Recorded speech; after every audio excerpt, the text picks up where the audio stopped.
দ্রুত সময়ের মধ্যে ভাইস চ্যান্সেলর স্যারকে মেরুদণ্ড সোজা রেখে তাকে রোডম্যাপ ঘোষণা করতে হবে এবং তার সময়সীমা 72 ঘন্টা মাত্র। এই ঢাকা বিশ্ববিদ্যালয় ক্যাম্পাসে কিন্তু আইয়ুব খানের পেটোয়া বাহিনীর কবর রচিত হয়েছে।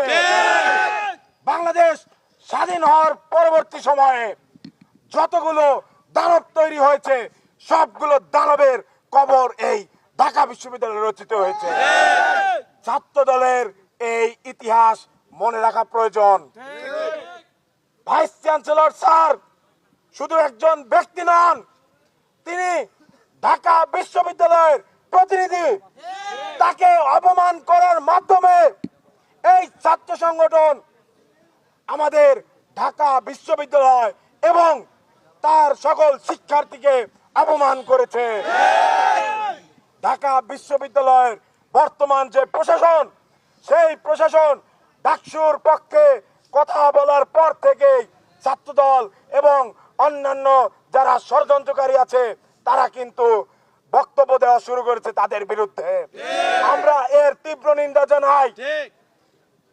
আমরা বলতে চাই, অতি দ্রুত সময়ের মধ্যে ভাইস চ্যান্সেলর স্যারকে মেরুদণ্ড সোজা রেখে তাকে রোডম্যাপ ঘোষণা করতে হবে এবং তার সময়সীমা 72 ঘন্টা মাত্র।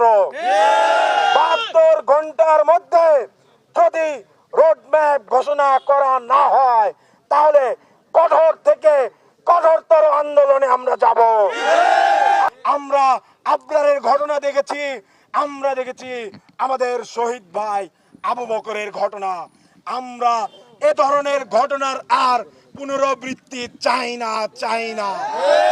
5 আগস্টেই তার বিদায় হয়ে গিয়েছে। আমি দলের নির্বাচনী মেম্বার হতে ডাকসু নির্বাচন দিতে তাদের ভয় কিসের, আমি সেই জিনিসটি জানতে চাই।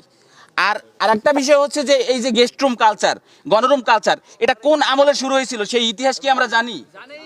তাহলে আমরা কিভাবে ভরসা করতে পারি যে সেই গণরুম, সেই গেস্ট রুম, সেই প্রোগ্রাম আবার চালু হবে না? সুতরাং আমাদের কথাই স্পষ্ট, আমাদের অবশ্যই গেস্ট রুম, গণরুম এবং প্রোগ্রাম, যার জন্য আমরা এই আন্দোলনে যোগ দিয়েছিলাম এবং শত শত এই যে অন্যায্যের বিরুদ্ধে আবরার হত্যাকাণ্ড হলো, আবু বকর হত্যাকাণ্ড হলো, এরকমের নিকৃষ্ট আচরণের বিরুদ্ধে আমরা নামছিলাম, সেটা যদি আবার ফিরে আসে তাহলে আমরা যে বাংলাদেশের স্বপ্ন দেখি সেই বাংলাদেশকে আমরা গঠন করতে পারবো না। আমরা এই ডাকসুর জন্য, আমরা আমাদের সাধারণ শিক্ষার্থীদের সুন্দর জীবনের জন্য এবং প্রথম বর্ষ দ্বিতীয় বর্ষ শিক্ষার্থীদের যেন প্রথমে এসেই সিট পেতে পারে, তারপর তারা গ্রাম থেকে আসে তাদের যাতে কষ্ট না হয় এবং তারা পরিশেষে যাতে সুন্দরভাবে ঢাকা বিশ্ববিদ্যালয়, MIT, অক্সফোর্ড এবং হার্ভার্ডের মতো একটি বিশ্ববিদ্যালয় আদলে গড়ে তুলতে পারে, সেজন্য আমাদের স্টুডেন্ট প্রতিনিধি থাকা দরকার। অবশ্যই আমাদের অধিকার আদায় করে নিব।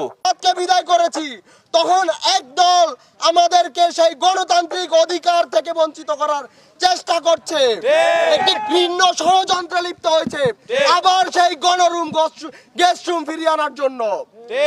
আমরা তাদেরকে মনে করিয়ে দিতে চাই, এই ঢাকা বিশ্ববিদ্যালয়ে মুসলিম লীগের সন্ত্রাসী সংগঠন NSF এর কবর রচিত হয়েছে। এই ঢাকা বিশ্ববিদ্যালয়ে জাতীয় ছাত্র সমাজের কবর রচিত হয়েছে। এই ঢাকা বিশ্ববিদ্যালয়ে ছাত্রলীগের মতো দানবের কবর রচিত হয়েছে। যদি ছাত্র দল শিক্ষার্থীদের বিরুদ্ধে যায়, এই ক্যাম্পাসে ছাত্র দলেরও কবর রচিত হবে। আমরা ছাত্র দলকে বলতে চাই, শিক্ষার্থীদের বিরুদ্ধে যাবেন না। শিক্ষার্থীদের বিরুদ্ধে গিয়ে কেউ কখনো ছাত্র রাজনীতি করতে পারে নাই। আপনারা যদি ছাত্রদের নিয়ে রাজনীতি করতে চান তাহলে ছাত্রদের যে ম্যান্ডেট, ছাত্রদের দাবি দেওয়া অনুযায়ী রাজনীতি করেন, না হলে টেম্পু স্ট্যান্ডের চাঁদাবাজির রাজনীতি এই ক্যাম্পাসে কখনোই হবে না। সাধারণ শিক্ষার্থীরা কখনোই সেটা মেনে নিবে না। আমরা প্রশাসনের কাছে দাবি জানাই, অতি দ্রুত ডাকসুর যে রূপরেখা সেটি আমাদের কাছে প্রকাশ করুন। আমরা অতি দ্রুত ডাকসু চাই।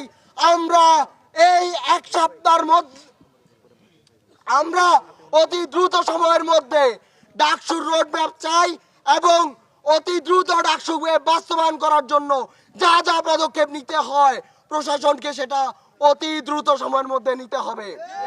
ডাকসু হওয়ার আগ পর্যন্ত আমরা রাজপথ ছাড়বো না, আমরা এই রাজপথ ছাড়ছি না। তাই অবিলম্বে